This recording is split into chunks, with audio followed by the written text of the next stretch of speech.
Okay, well, good morning to you all on this lovely Wednesday morning. Welcome to our latest webinar, this time about effective planning, going paperless and being ready for Ofsted. For those who don't know me, I'm Alan Presland. I set up Parenta 20-something years ago, and I'm joined today by one of my longest serving colleagues and a real hero to the company, and I also think to the industry, Rochelle Sparks. And Rochelle has been with Parenta for longer than I care to remember, but she's been advising and supporting early years providers in a really unique way for all of that time. So she has a wealth of knowledge to share with us. We're also, I'm also delighted that we've also been joined today by Katie Simmons from Marmalade Nursery and Fiona Spencer from Hopscotch Preschool, both of which will, both people will be giving us their insight into some of the subject matters that we're covering today. Of course, we remain, all of us, in this wonderful position with the pandemic ongoing. And I don't doubt how terribly difficult it is for each of us running our own businesses, me running Parenta, each of you running your own businesses. It is certainly the most challenging time that any of us have been through. And I hope that Parenta continues to provide as much support to everybody in the sector as is required. It's very easy to say that. It's very difficult to do that. But what I want to be clear about is Parenta's level of support is not relating solely to the products and services that we offer. If somebody has a problem within the childcare sector, please reach out to any of our staff, and we will do whatever we can to support you. It doesn't have to be something that we do presently. As I've said, it can be quite unique or quite random. In fact, last week, Rochelle was asked by a nursery that we work with or have worked with for some time about sale and lease back of premises. And we've been able to find a solution to that, and we'll hopefully have that in play for that customer in a couple of weeks. But even if we don't know the answers, we would know somebody who does. So please, everybody, if there's anything that we can do to help, please reach out to me or any member of our team, and we'd be delighted to help. The main theme of the webinars that we've been hosting since the beginning of the pandemic has been improving the business of childcare. And so I'm going to take that as a really shameless plug to promote the book that I wrote 4 years ago, Improving the Business of Childcare. This is nothing to do with Parenta, although obviously my experience of running Parenta is throughout the book. This is very much about how childcare providers can find different ways of making their businesses more successful and effective. And it takes my 20 years of experience within the sector, and I have been to over 1,000 nursery settings, not just in the UK, but in the US, in Asia, and in Australia. And you get to see patterns quite quickly. And so the book very much talks about some of the ideas that I've seen, or the best ideas that I've seen, and translates them into opportunities for providers to take them on board. The really good news is that I think 99% of the ideas that I've put in the book are free. So there's no cost to you to implement them whatsoever. Now, if this was normal times, we would gladly send you a copy of the book for free. However, unfortunately, it's not normal times, and Parenta Towers, our offices are closed due to the pandemic.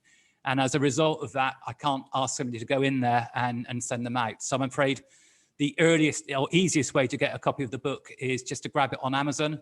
It's not expensive. I think it's 12 quid or something. But that's the easiest way to get it. And if you do go to Amazon, you'll see that all the reviews, every single one of them, are 5 stars. So I'm taking that means that something I said will has to have been right. We will, of course, ensure that we put a link in the notes that come out after this webinar.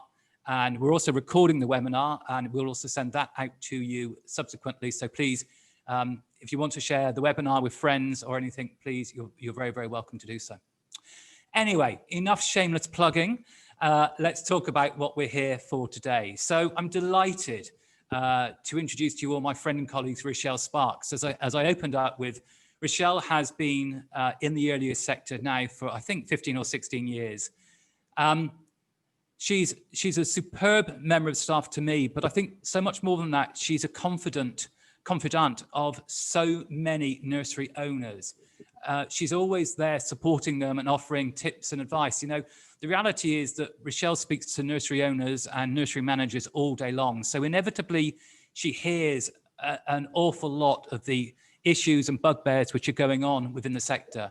And I think because of that, she has a unique insight into a lot of the problems that are being faced, but perhaps more importantly, a lot of the solutions. So a wealth of experience Rochelle has, and I think, and I hope you'll find her presentation today really exciting. Rochelle, all yours. You have the host and you should have control. Thank you. Thanks very much, Alan. Hello, everybody. So today I'm going to talk about why it is advisable to move from a paper-based system to a paperless system, and give some guidance and advice on choosing nursery management software to help you with that. So topics I'm going to be covering are keeping rapport with parents whilst maintaining social distancing guidelines, admin hygiene, the fear of going paperless, because there is a real fear, getting correct admin in place for Ofsted, and choosing the right nursery management software. So times have changed recently. No longer is it safe or feasible to have contact with parents. So gone are the days of having a signing in sheet at the door where parents are all sharing the same pen. You don't do that anymore. So parents now drop children off away from the entrance, but staff are responsible for their safety and security and checking them in. So how do they do that? By keeping the rapport with parents, but still maintaining that social distancing. So I'm going to share my screen with you, and I'm going to go through some ideas of how online systems will help you to achieve this. So all being well, I'll share my screen now.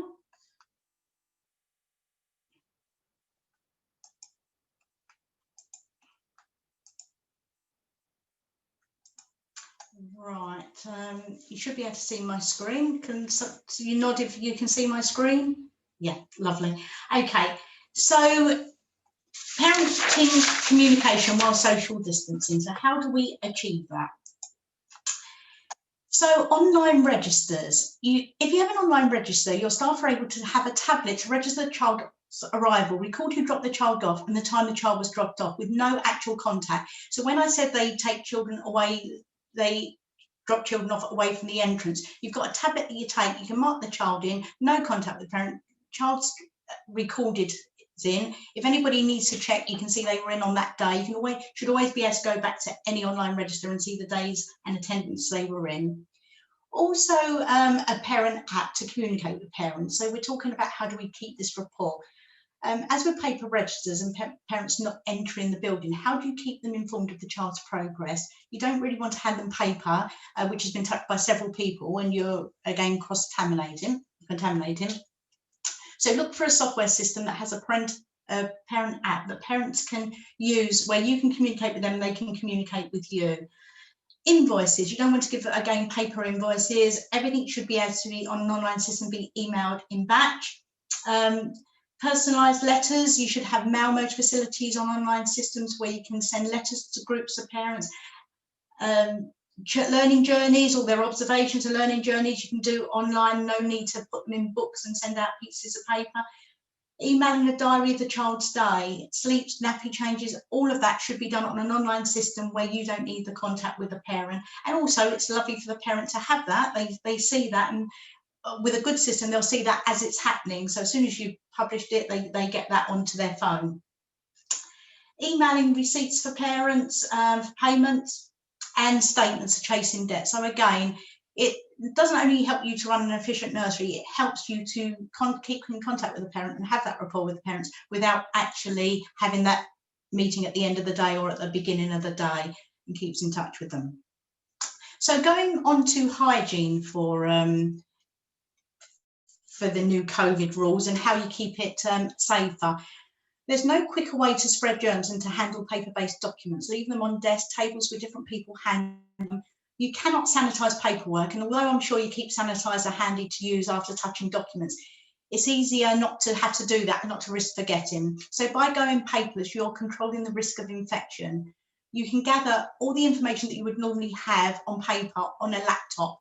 And with a laptop, if someone else needs to use it, you just quickly disinfect it and someone else can use it. It's a lot easier than trying to keep paperwork clean. So areas that you can use for stopping the spread of germs: registers and attendance to children. As I said, you don't want paper-based registers anymore. Have that all online, and then you don't need that contact. Contact details for parents and carers, you shouldn't need to have that on a piece of paper either. You should be able to access that all from your system. Staff rotas, have a system that get all your staff rotas. You don't need to print those out anymore. Records of child's allergies, dietary requirements, all that personal information that you have on sheets and on pieces of paper, you shouldn't actually need that either.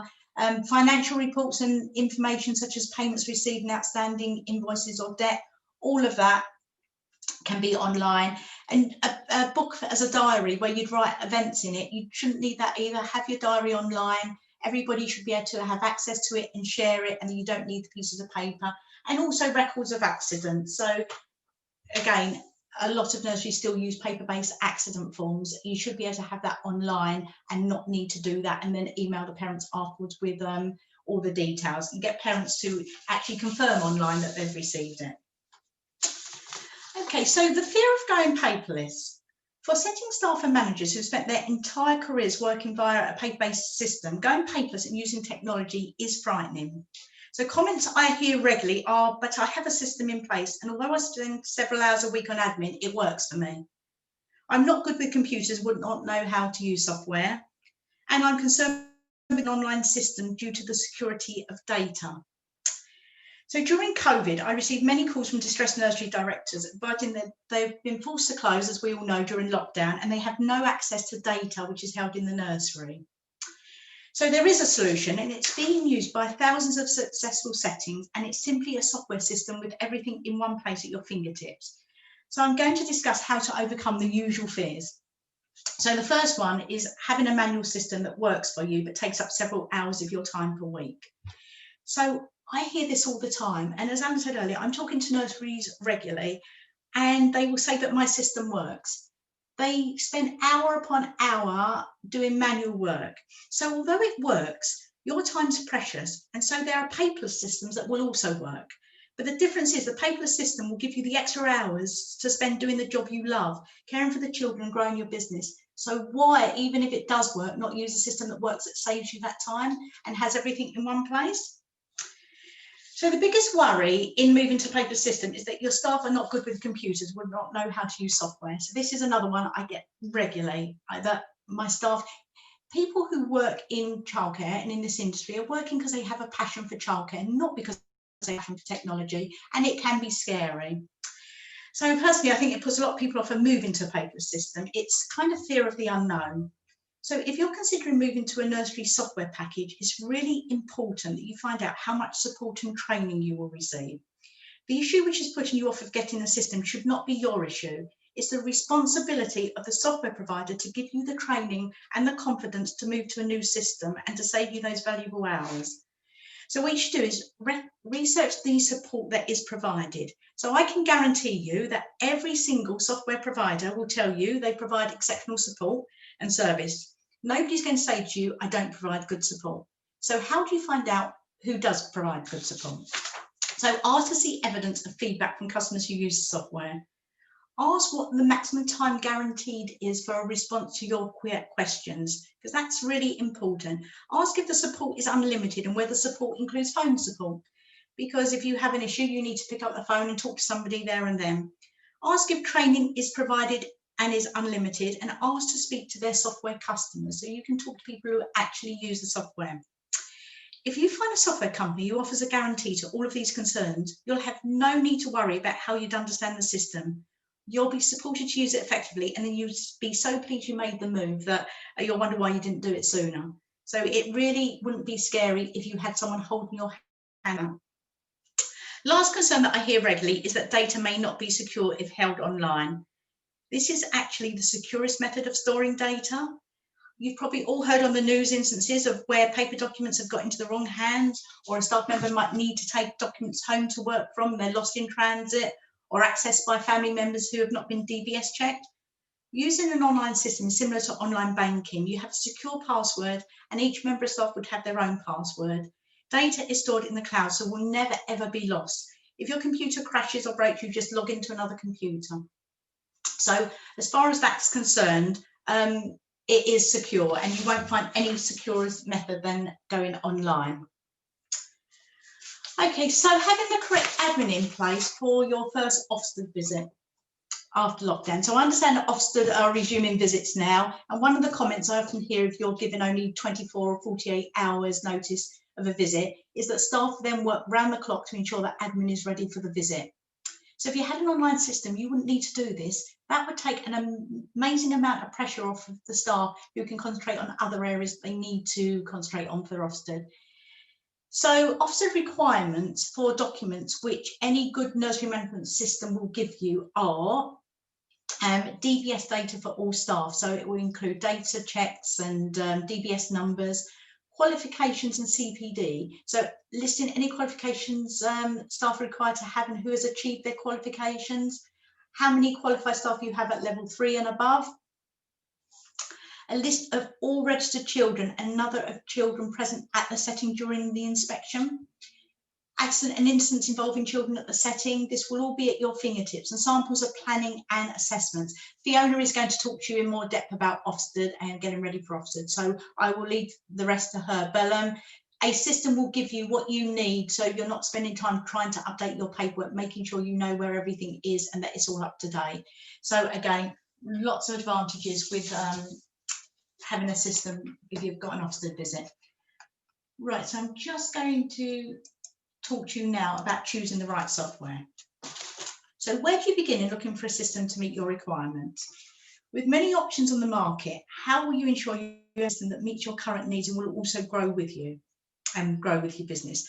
So I'm going to aim to make the decision a little easier. So what I would suggest you start doing is listing your manual admin tasks along with how much time you spend carrying out each task, such as registers, staff rotas, invoicing and funding. These are the functions which will form the basis of your requirements for a new system. However, your first step is to research early years software providers. So this is a mammoth task in itself. So what factors should you consider when choosing the right software?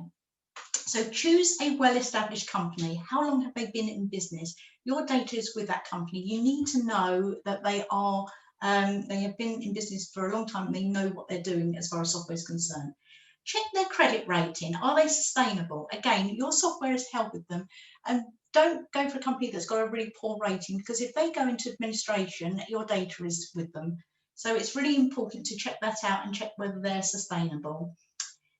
Check that their GDPR policy is up to date. As we all know, it's been very topical over the last couple of years. We need to be sure that we cover off all angles of data security. So do check they have an up-to-date GDPR policy. Also, how often their data is backed up and where the data is stored. Ensure it's stored with a nationally recognised servers for the company. And how often data is backed up. If they have a data outage, how soon would you have your data restored? That's really important too. Check their customer base and how many customers they have. When you're developing software, you can only develop software if you have enough feedback from customers who are using it, that they will tell you what's working good, what they need. If they have a very low customer base, does the software not meet the majority's needs? So you would need to question that. Check their service level agreement on response times to support queries. Again, really important point. You need to know how long they will take to get back to you if you have a query and how you can contact them for your queries. Check what level of support and training they offer. Is it phone, email, face-to-face, and if there are any additional charges to access support or training.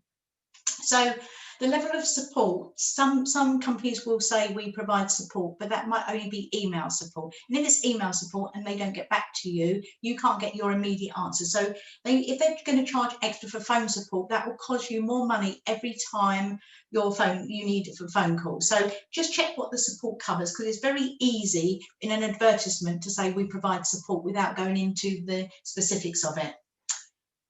Find out if there's a minimum contract length and how long you will be tied up for. That's really important to find out, so you know when you're signing up number one, you can take the cost into account, that you have a minimum of 2-3 years, 1 year, however long it may be, what the cost will be for that period of time. And if you decided at some stage that you didn't want to keep the system, how easy would it be to get out? Also, how much storage is included with the software, and are there any additional costs? So as far as the storage is concerned, you'll be downloading photos, documents with your software and sending them to parents. You don't want to have additional charges once that's used up. Some companies will give you unlimited storage, some will give you a limit on storage, and then you will need to pay if you need more. So that's important as well, because these are where you don't want additional costs later down the line. So you need to know at the beginning what your budget is and what you are going to be spending on your software. Okay, so once you're satisfied with all these, that you've got all the right answers, we now need to get the detail right. So I mentioned on the previous page about service level agreement and their response time to queries. Now, you may not consider how important this is, but if you're due to send your invoicing out today and it looks incorrect, you will need support and help without delay. If the SLA is 12 or 24 hours, your invoice would go out late and payments may be made late by parents. So you should not accept an SLA for support in excess of 4 hours. But personally, I feel it should be a lot less than 4 hours. I think 4 hours is still too long. You need to get your invoicing out, and it's towards the end of the day. You're still not going to hear back until the next day. So talking about tied into contracts, if you're tied into a 12-month or longer contract and find the software is not suiting your needs, this will be costly to you. A reputable provider will not tie you into contract. Their job is to keep customers happy so they don't want to cancel, not to force you to stay with them. So again, everyone learns at a different pace. And if you take on new members, you need to know the training is unlimited. If it's not, and a member resigns from you, you'll be required to pay for additional training. And as we say, everyone learns at different paces. If somebody's taking longer to pick up the system, you want to know that they're not being forced to learn it quickly because they've got to get their training in while it's free, and then they still don't understand the system. So that's really important. Then you also need to get buy-in from your staff. It's really important to involve them in the process of decision making.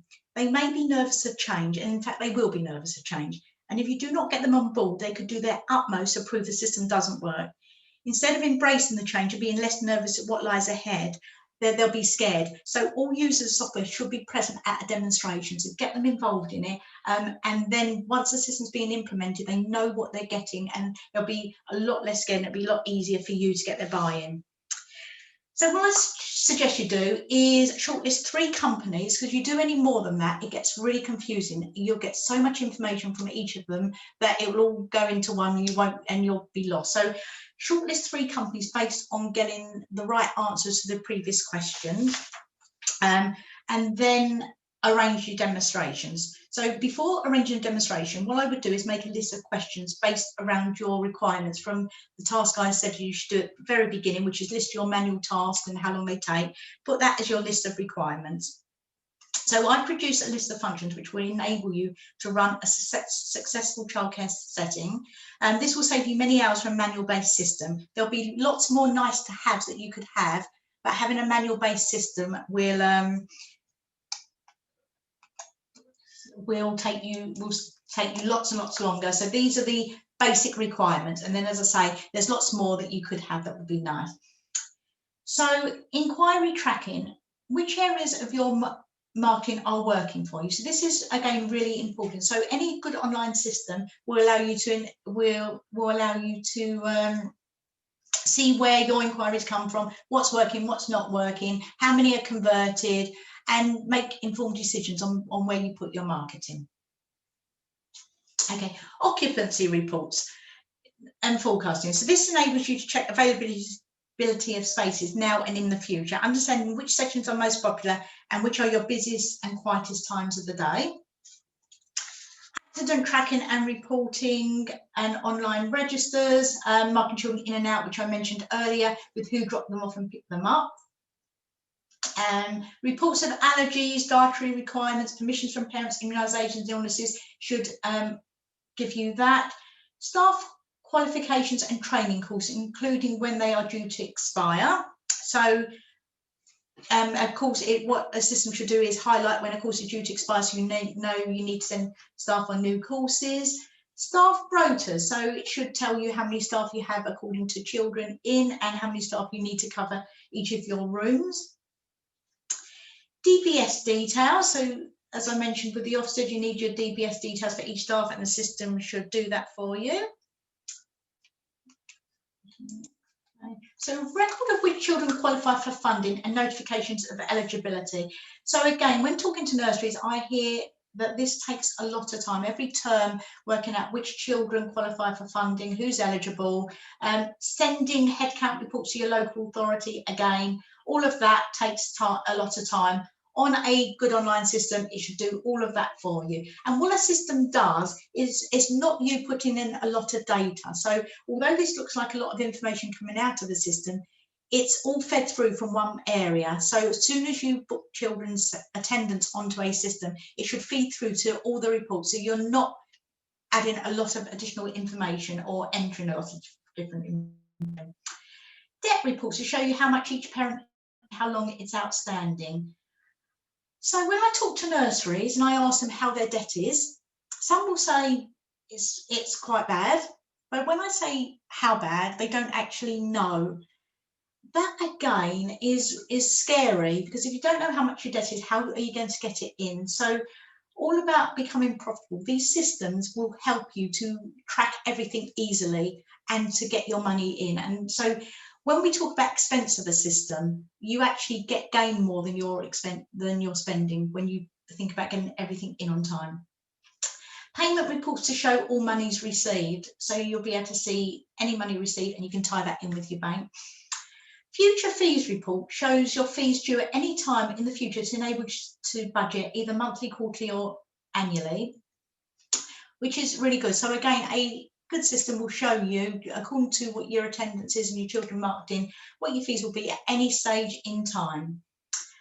A diary showing key events such as children starting, children leaving and show rounds. It should remind you when you've got show rounds and enable you to manage that. Contact reports to show you details of all carers. You should be able to sort reports by showing who's in attendance on that day and carers who are in attendance, carers with parental responsibility, emergency carers. You should be able to get all of that from your contact report. So again, if you need to contact a carer, no longer will you need to search for where their details are. It will all be there. Then we've got Parent app, keeping parents up to date, as I mentioned earlier, with child's progress and activities during the day, maintaining parent engagement, and which includes invoices and payments. So that's really important for parents. It's all about partnership with parents, and you need a parent app that will do that. So that list will help you massively with your daily admin. It will also help you to become profitable by giving you information at your fingertips to maximise income and understand, as I said, where your debt is. So as I just said, although it may prove costly, you'll recoup your expense early in getting the system, and you'll find the cost of software is inconsequential to the gain you'll receive in both time and valuable information provided, which will lead to increasing your cash flow, maximising your occupancy, and therefore increasing profits. So with your occupancy reports, you can forecast ahead. You should have reports that will show you how many children you're actually staffed for in your nursery, and how many children against how many bin, and how many additional children you can have without increasing your staffing levels. Lots and lots of different ways of maximising your occupancy within your setting. So now I've demonstrated the advantage of paperless to help you run an efficient setting. You can take this to the next level to move with your EYFS and daily diary software. So there's no need to spend hours writing up observations or activities carried out and giving it to parents. This can all be done online and can be emailed to parents, as well as showing on their parent app. So you should aim to find a provider who offers the nursery administration software as well as EYFS software. If you provide for both, all the information should be filtered between the two systems, which saves time in entering it twice. So I've got a list of minimum requirements here for your EYFS software and daily diaries. So choose a system that allows baseline observations. So when you first get it, you can put the child's baseline observations in, and you'll then know where they're up to. It should allow you to enter either individual or group observations. So make sure it does, and not individual, because that will take you time to keep redoing the observations for every child. which I've mentioned several times, the online registers, you would expect that from any system. You should also be able to filter by groups, such as cohorts, age, key person, EYFS area, and gender. That's really important too. Software should be linked to the EYFS areas, aspects, and matters. So you shouldn't need to have to choose them. When you put in a child's age, it should come up with all the matters that are and areas that are relevant. Next step should enable you to enter your own or use suggested next steps based on the current level of the child. So if they're emerging, then it should give you the next steps for developing in that matter. Report should show the child's learning journey, the progress against where they should be in their areas for their age. So what you would want is reports that could be run by key persons. So if a key person's behind with their observations, you'll be able to see that. Each key person should be able to run a report for their own children, see how many children are doing as they should be for their age or exceeding, how many are behind their age, and where their observations are lacking. Systems must have templates for 2-year checks and EYFS profiles. So you've got your 2-year check, you should have templates and EYFS profiles, so you just put the information in, and then you should be able to email that to parents. So again, you don't need the contact with parents, that will all be able to be emailed. You should also have a system that has the functionality to upload photos and videos in line with GDPR. Now, GDPR is a big thing when it comes to photos, and find a system that if you did a group photo, you can blur the faces out of children who aren't for that parents, just so that it again covers off GDPR. That's really important. You want to know when you're sending your photos and videos that it's totally safe to do so. And choose software that records nappy changes, sleeps, activities, meals, and shows it all on the parent app. So if you've got that in your software, I don't know how much time, but when I talk to nurseries who do their manual observations, it takes them a long time to write everything up. And one of the things that people say is, but it's easier than entering it all on a tablet. Well, it's actually not. Most nurseries have a tablet in the room, and the staff can sign in with their secure login and just mark it very quickly. So it's only a matter of really ticking boxes and marking boxes rather than writing everything up. Again, with the EYFS areas, you've got all the areas already listed there, so you don't need to write anything down. They're all listed. The matters will be listed. So it saves you writing that, and it will show you where the child was previously. It will show you the report. So you've got everything at your fingertips to save you an awful lot of time. Okay, so that's basically software. So I'm going to stop sharing my screen with you.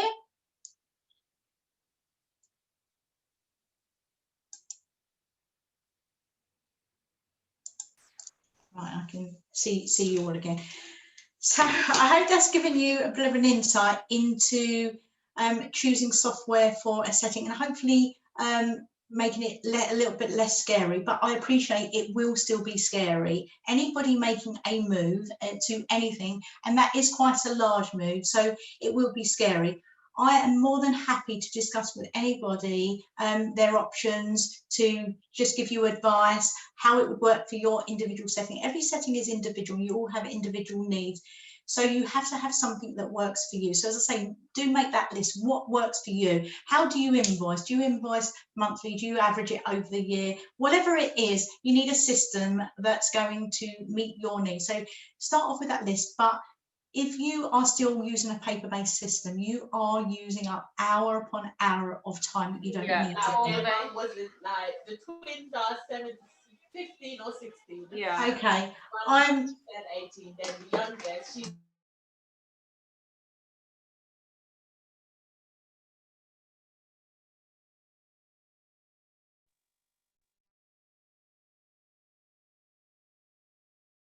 unmute.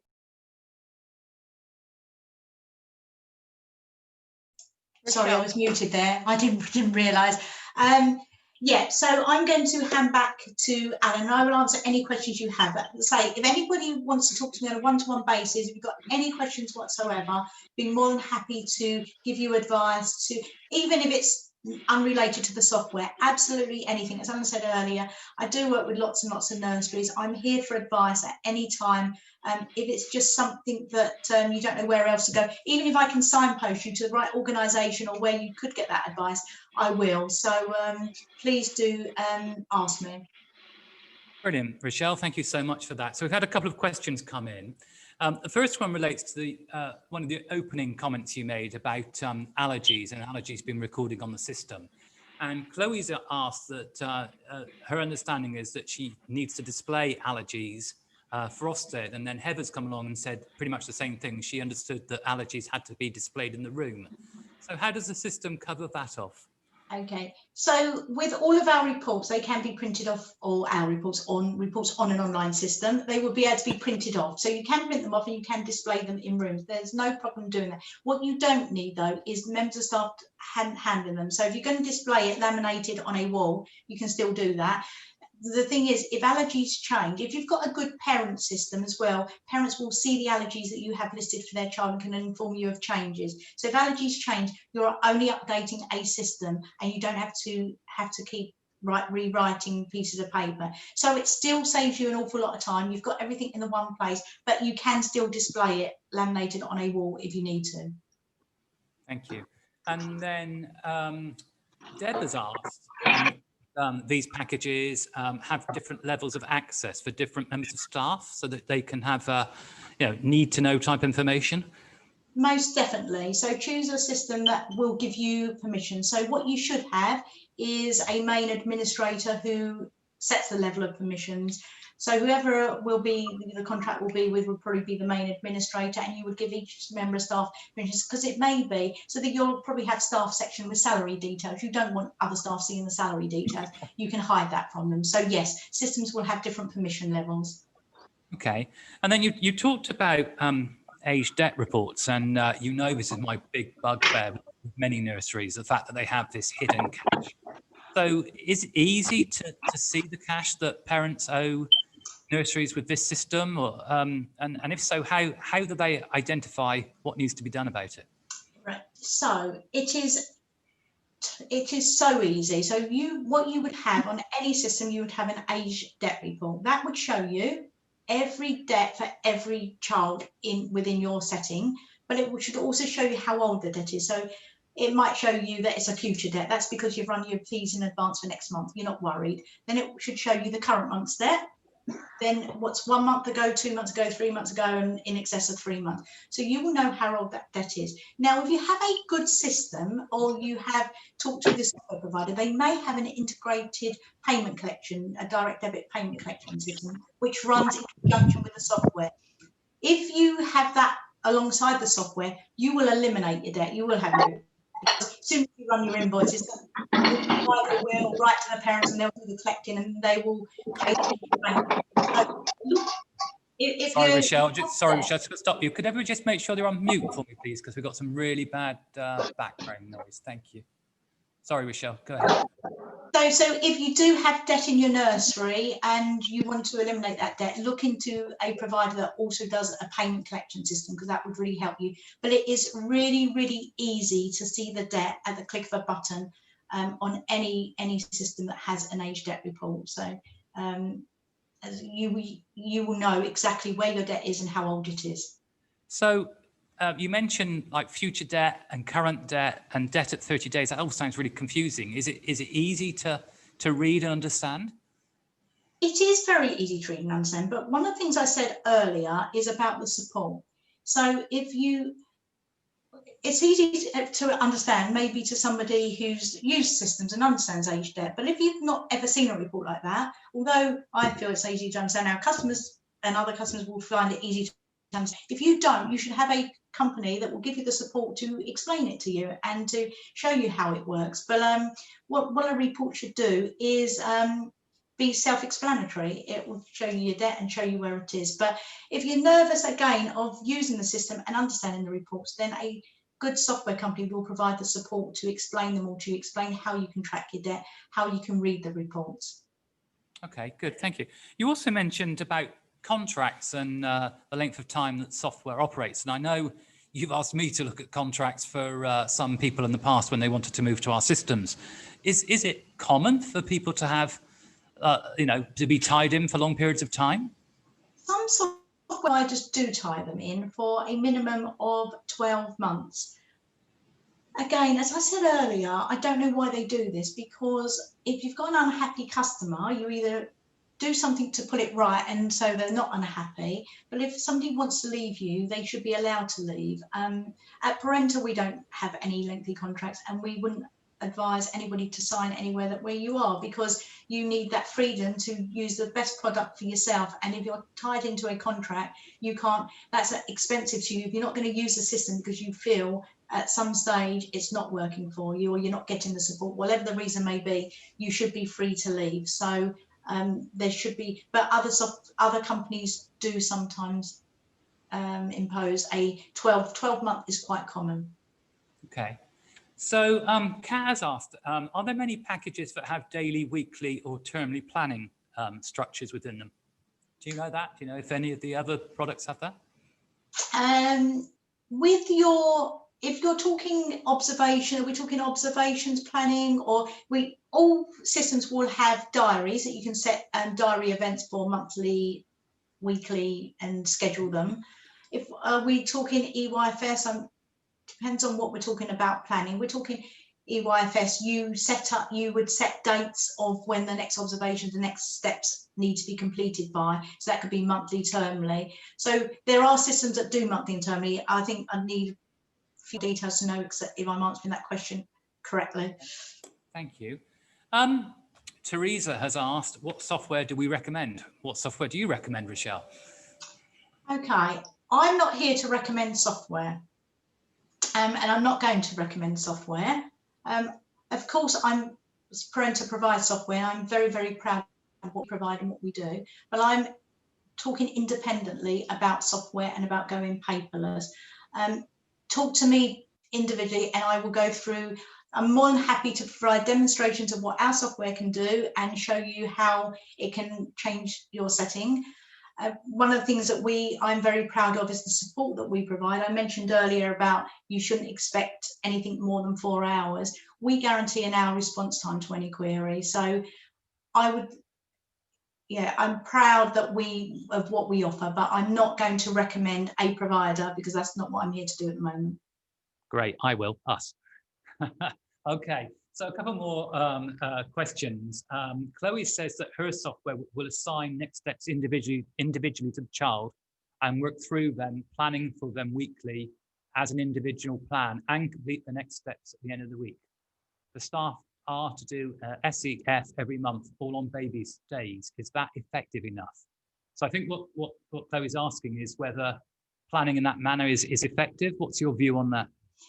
Yes, it is. So lots of our nurseries who use software for their planning have had Ofsted go into their settings and everything has been really fine, and they like the idea, they're using the systems. Never come across anybody who's ever queried it or questioned it and said, no, it's not effective. So on that score, I would say, yes, it most definitely is. Okay, brilliant. Thank you. Okay, are there any more questions for Rochelle? I don't think I've missed any. In which case, Rochelle, we're going to say a massive thank you to you for your time this morning. Thank you for giving everybody your insight. And as we opened up with, Rochelle works with so many nursery managers. I think Parenta works with about 6,500 nurseries. So I'm sure, Rochelle, you've probably spoken to the vast majority of that number. So she has a huge amount of experience. So please, if you want to ask anything, and it doesn't have to be related to our products, as I've said, if you'd like to ask her anything, please do reach out. Her contact details will be on the email that we send up. We send at the end of the event, and please feel free to drop Rochelle an email or give her a call. Either way, I'm pretty sure she'll be delighted to help. Thank you, Rochelle. Thank you very much. I know people can't see you, but we really appreciate it. Thank you. All right, so next up we have Katie Simmons from Marmalade Nursery. Absolutely delighted that Katie's been able to give us some of her time this morning. She has 20 years experience in the sector, and today she's going to talk from her personal experience. talking through how she implemented nursery management software, what was successful, and some tips and tricks of what really worked for her. So, Katie, all yours. Hi. There you go. Hi. Hi, everybody. Yes, as Alan introduced me, I'm Katie from Marmalade Nursery. We have presently been in business for the last 12 months. But as Alan said, I've got 20 years experience managing other settings. I've used, we've not used software, and we have used software. I've used different software systems and find for us it works amazingly. I've had a member of admin staff before using software. Comparing that to using software, I feel that really having the software system and us inputting all the data and using that as a manager and an owner, you've got your finger on the button all the time. So it's great for that parent relationship, because where you've had an admin staff and they know all the information, you've been in control of that, you can talk to parents and you know everything that's going on within your setting.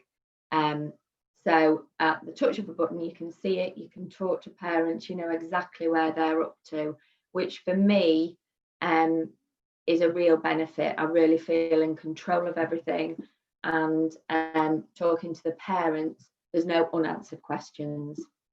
And especially at the moment in this present situation, it really gives us that upper hand. So it just takes all that stress out of the admin. And we're in control of everything, especially with finances. I find that you can see everything at the touch of a button. You're in control of the finances. We've got no debts. We can chase that at all times.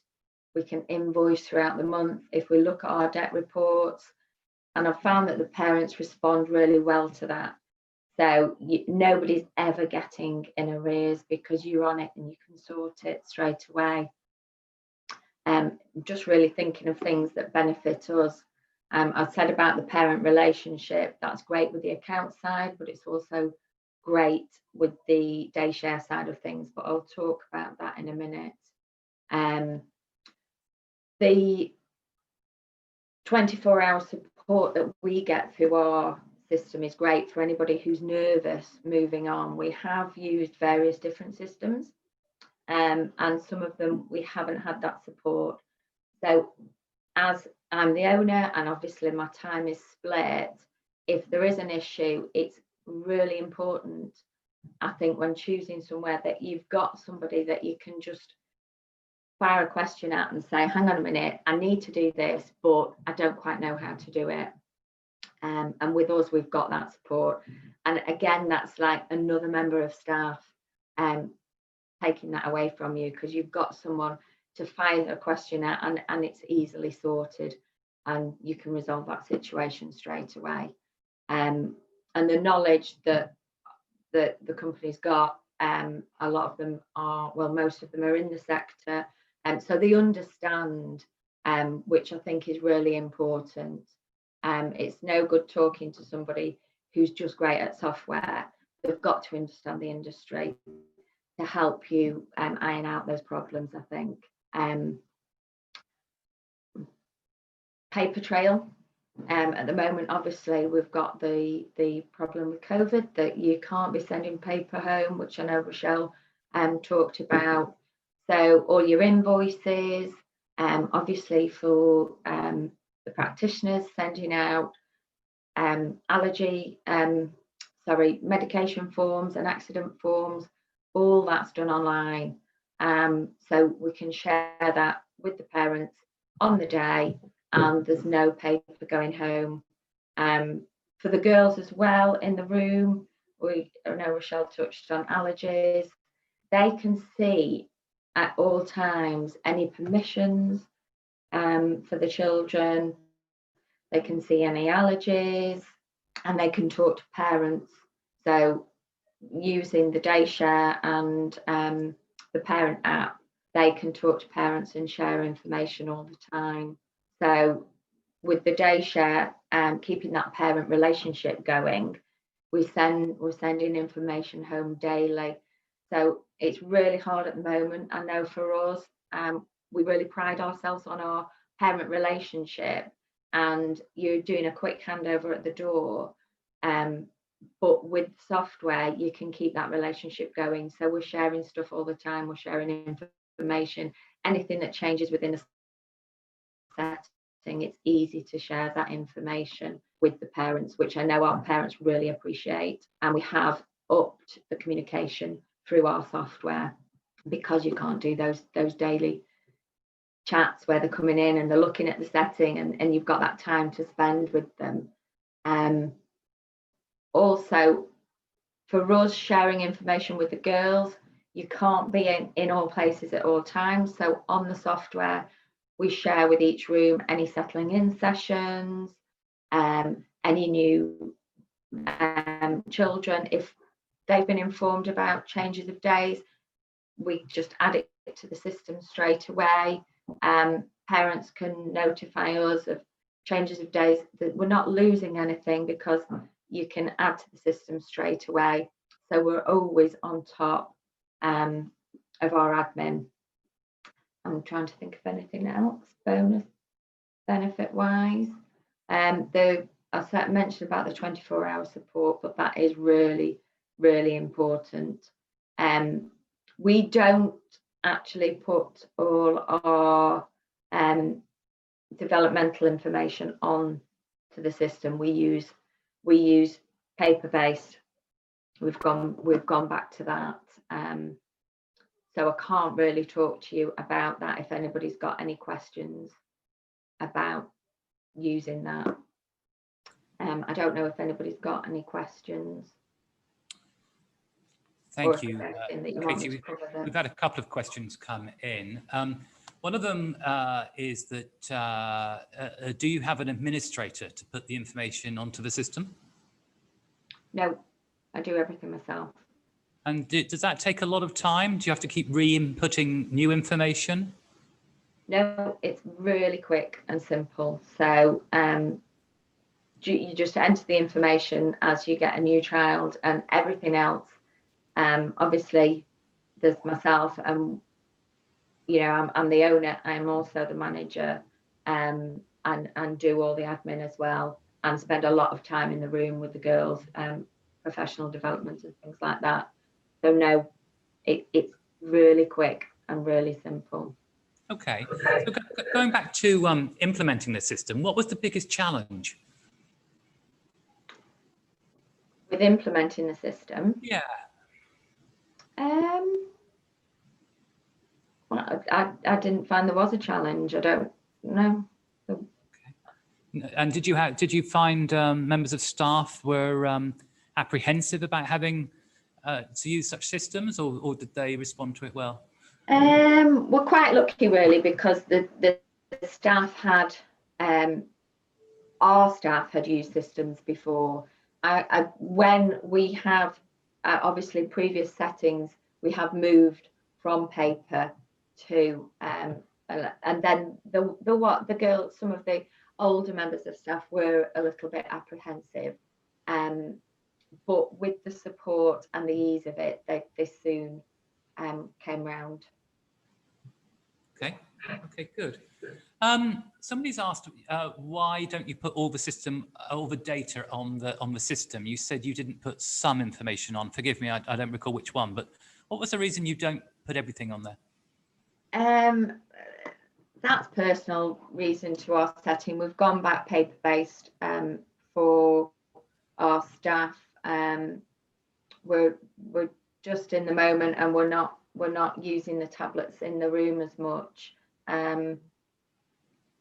We have done it before where the girls have used the tablets in the room, and that was fine. And we may change. We're a year down the line, but we're just trying another route. So. Brilliant. All right, good. Chloe has said that she uses Baby Days system.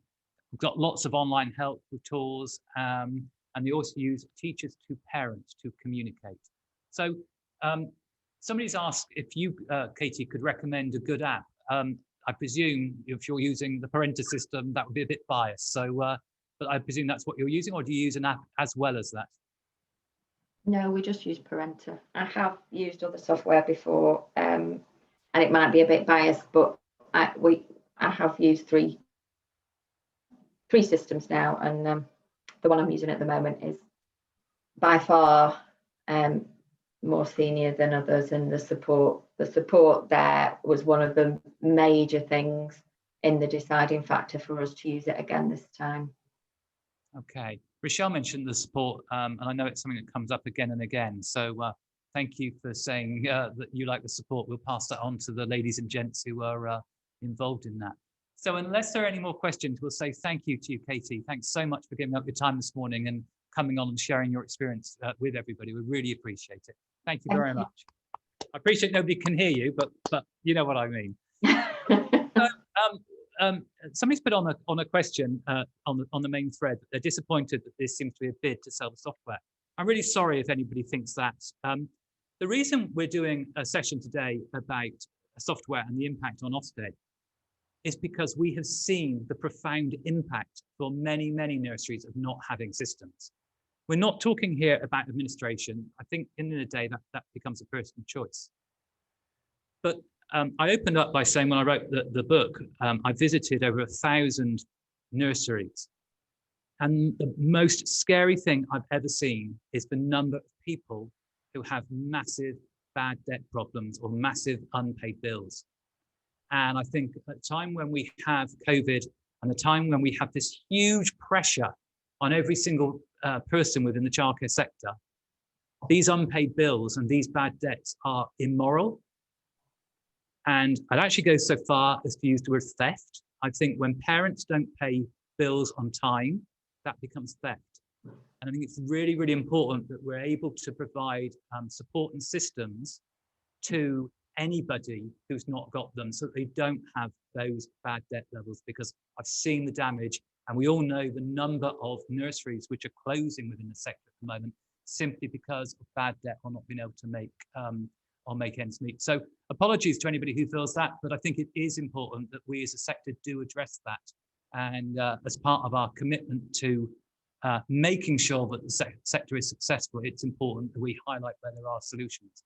It doesn't have to be a parental solution, but I'd urge everybody to put a solution in place that allows you to monitor, measure, and deal with the debt.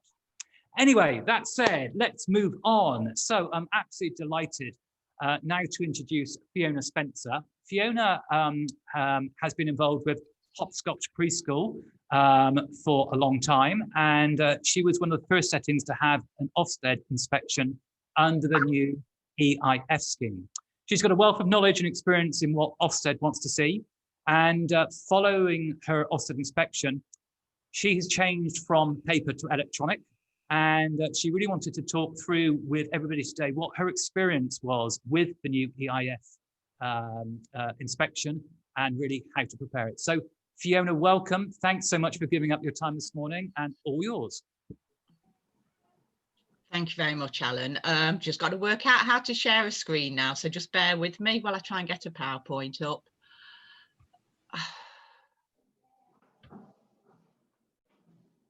Is that sharing all right?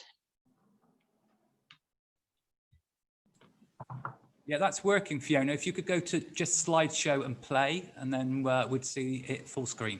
Right, there we go. I knew I'd get to the end. Thank you. Right, as Alan said, my name's Fiona, and I've been in childcare for an awful long time. When I first started, the inspections we had were the old social services inspection, which gives you an idea of just how long I've been sort of kicking around childcare. Now, we were one of the first settings, certainly in the Leicestershire area, to get the new inspection. And I just really wanted to do today an overview of what happened during the inspection. It won't be too long, I promise. And really, the considerations and the reflections that we had after that inspection. So we got the dreaded phone call, and we literally had 24 hours to put everything together. because it was the new inspection, although we'd read the inspection handbook, we weren't quite sure what to expect. So I think I went a bit on overdrive about preparing things. Normal questions: how many children on the roll, how many children are funded in the initial phone call. My first reflection after the inspection was, gosh, how different was it from previous inspections?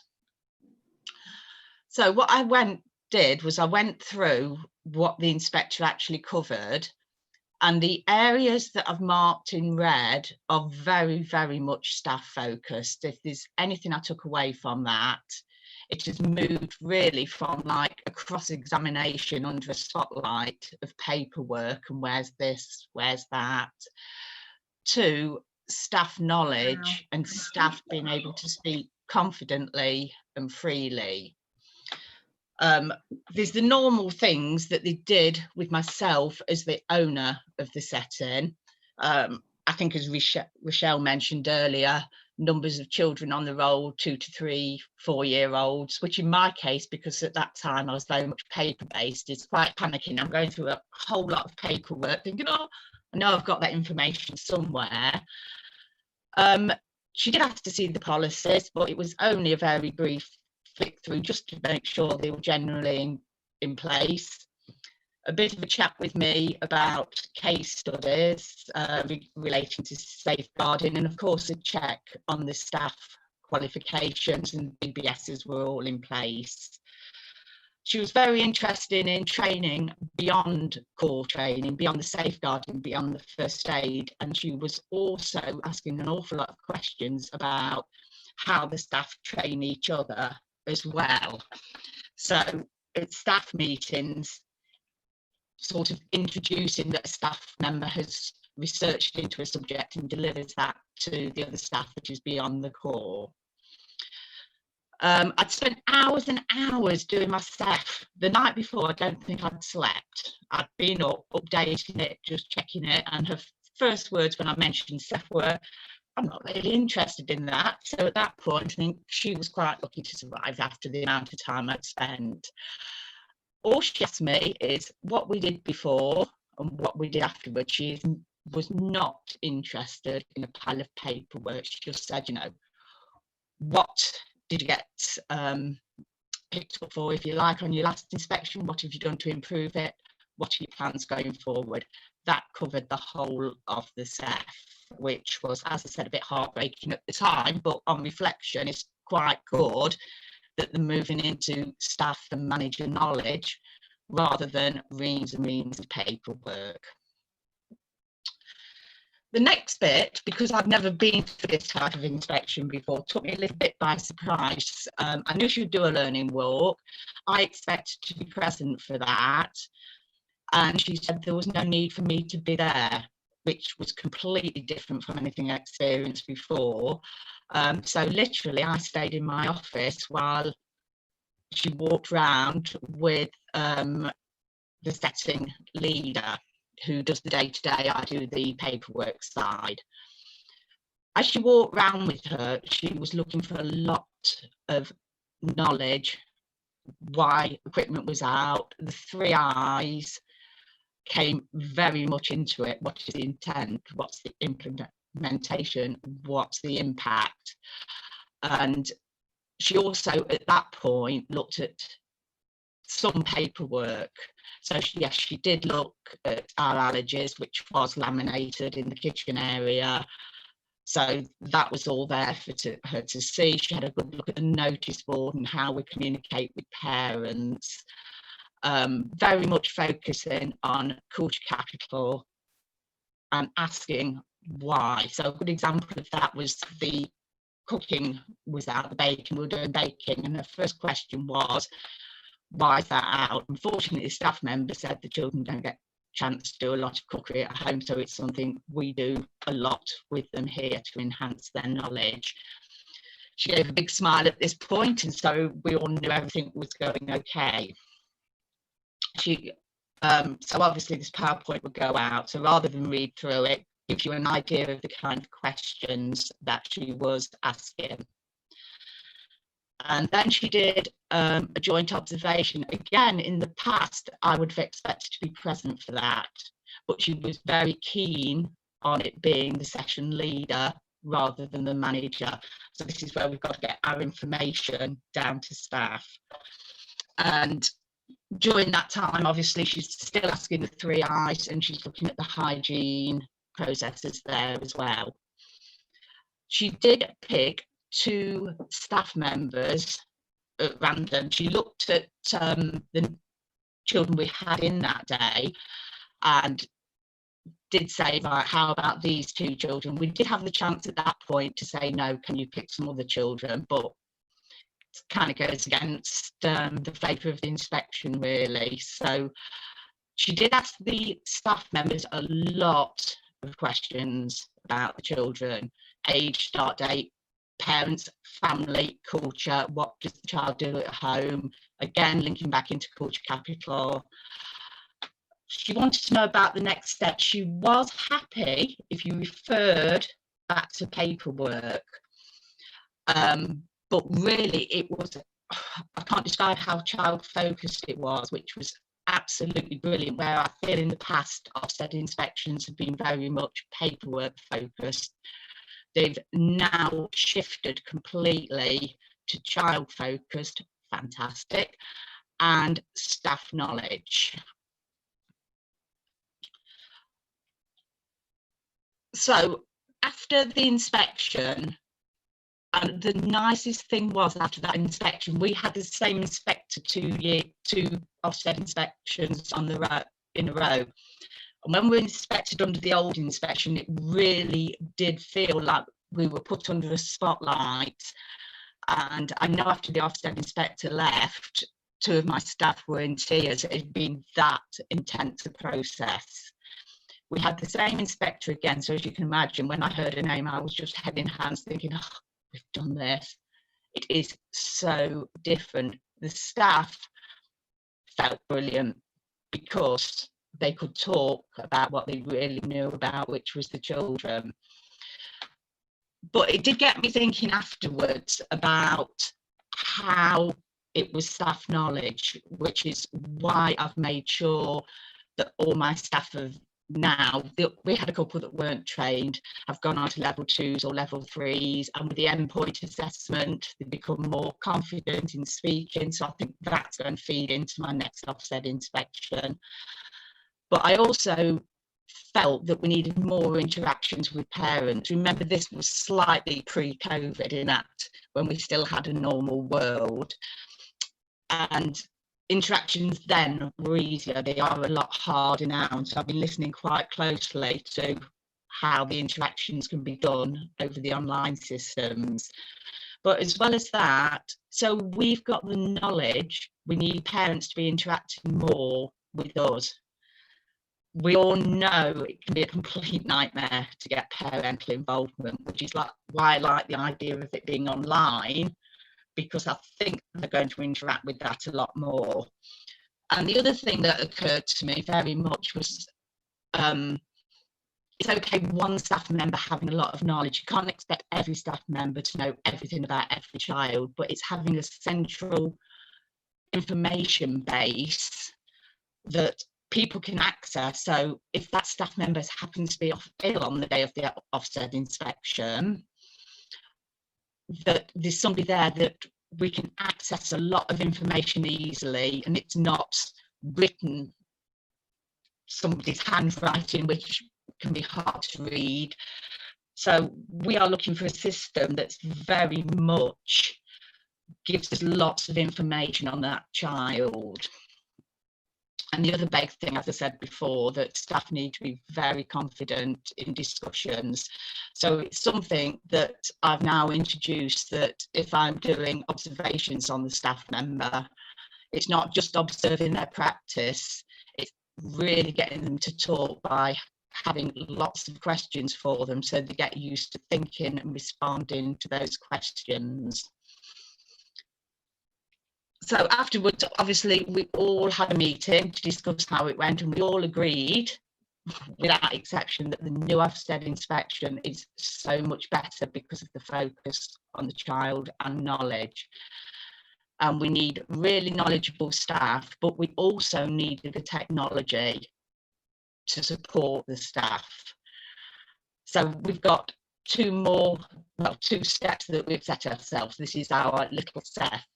It's an online system, so we've got that information to hand, and having staff that are confident in talking, know how to access information, or even more importantly, know how to talk about it afterwards.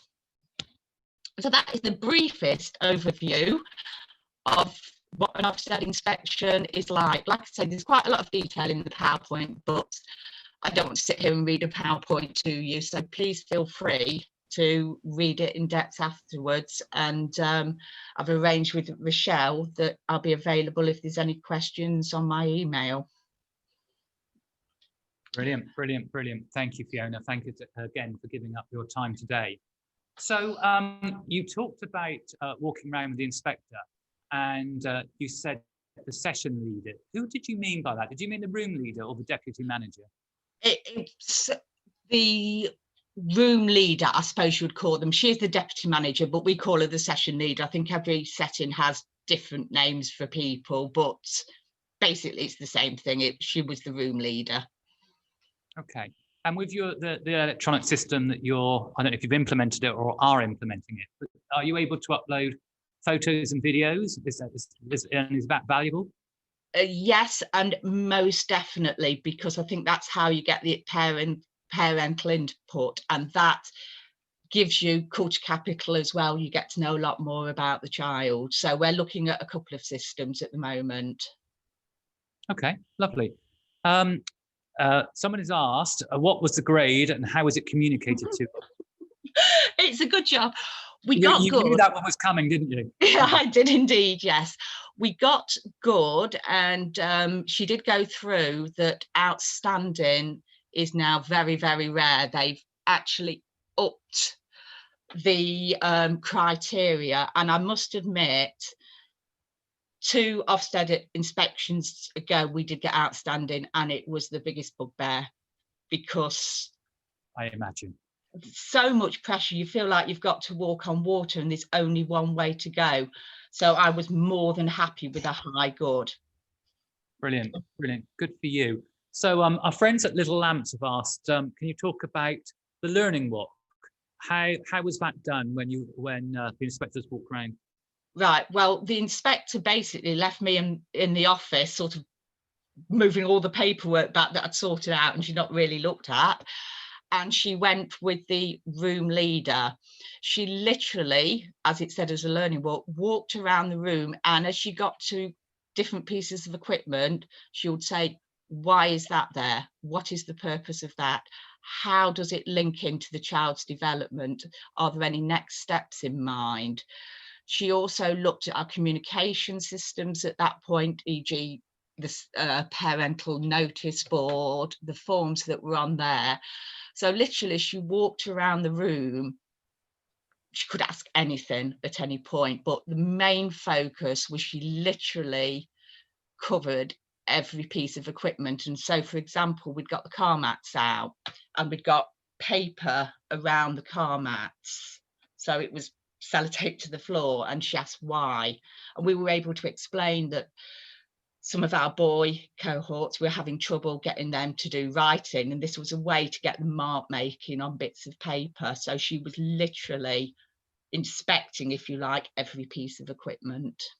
Oh, that's just brilliant. Well, firstly, congratulations. In fact, you have said congratulations on the successful outcome. But Kat is asking, and she's asking to everybody actually, but what effective ways have anybody found to get parents involved on existing online platforms, especially regarding home life cultural capital, things that are easy to administer for education? So I think the question there is really about how do you get parents really involved in the system you're implementing? Kat's nodding, so I think I got it right then.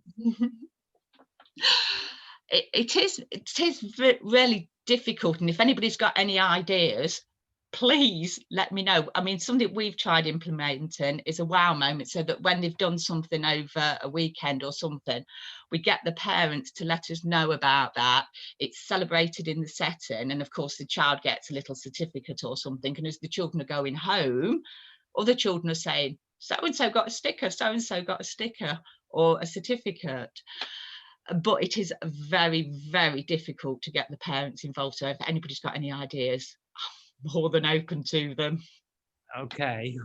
So, well, there's a question that comes on from that, really, and again, it's from our friends at Little Lamps, but they're asking, what do you see as the best way to communicate with parents at the moment when they're not allowed in the nursery? What's your view on that, Fiona? There's two ways. The online system, because I think it's very user friendly.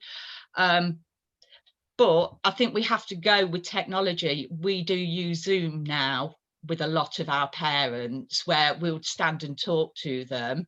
We've sort of used a lot of modern technology, Zoom, email, things that we weren't using in the past. I love the face-to-face, and I want to go back to that whenever possible, but I will combine that with the technology as well. I think it's made us aware of how good technology can be for communication. Okay, great, thank you. Someone else has asked, reflecting on it, what was the biggest reason or the biggest push then to go paperless? What was that underlying thing that said, yeah, no, we have to do that?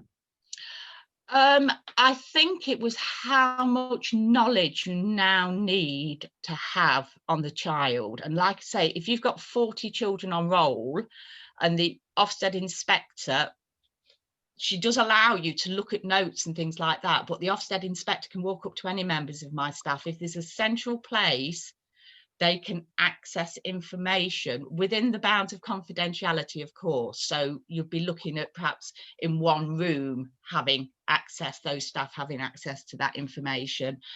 But I think we need to know so much more about the children and be able to speak confidently, that I felt having 40 odd files all full of paper for somebody to flick through was ridiculous. Yeah, no, that makes sense. In answer to the previous question, Chloe suggested that a travelling toy to go home with the children, or a book to go home at weekends, but slightly harder during COVID, yeah? Yeah, we're avoiding all sorts of sending anything out the setting, children coming in with it, like most settings are at the moment. You just don't want the cross-contamination. Yeah, understood. All right, well, I think we are pretty much done then, Fiona. There are no more questions at the moment, so thank you so much for taking your time to join us today and to giving everybody your experience. We really, really do appreciate it. Thank you. Thank you. I know you can't hear everybody, but you can hear me, so that's important. I think then we will start to wrap up, everybody, and say thank you to everyone for your time today. I opened up by making 2 points. Firstly, genuinely, Parenta is here to help, and I just want to reiterate that if there's something that we can help you with or something you don't know, please ask one of our staff. We will point you in the right direction if we don't know the answer ourselves. Secondly, I mentioned my book earlier on, and there's 2 comments come back on the thread for that. The first one is there are only 3 left, and I've now noticed there's only 2, so somebody's been brilliant and gone out and bought one, so thank you. The book is printed by Amazon, and it's a print on demand service. So as soon as there is more demand, they will print them, and it's usually within 24 hours or so. So that should not be a constraint. The second point that somebody's put on is I said that normally we would send these out free to everybody, but unfortunately with the office being shut due to COVID, we can't do that. I'm not going to ask staff to go into the office and pull books out of boxes and send them to post. I don't think that's the right thing to do. However, what I will say to anybody is if you've been on this call and you do go and buy the book and you do not find anything of value in it, then we will refund your cost of buying it. Just send us a copy of the receipt and we refund it to you. I think we are so confident that it has lots and lots of value. We're confident for a number of reasons, not least, as I said, it's got 5-star reviews, but it was written based on seeing, interviewing and talking to 1,000 odd nursery and nursery owners and nursery managers.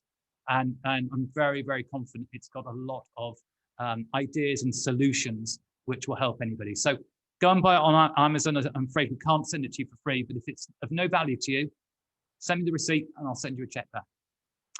Anyway, I think that's it for us for today. I think we'll start to wrap up. So thank you very much to everybody for your time today. We genuinely appreciate it. We're running another one of these, I think in a month's time, and we'll be sending out the notes to that shortly. We will be sending out a copy of the recording of this later on today, along with all the notes. And of course, we will include within it Rochelle's contact details. So if anybody wants to reach out to her to ask anything, then please do so.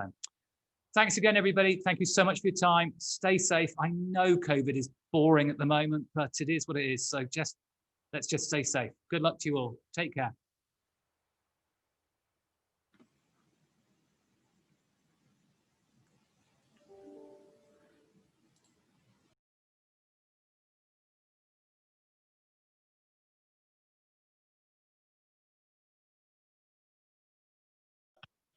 Thank you. That was wonderful.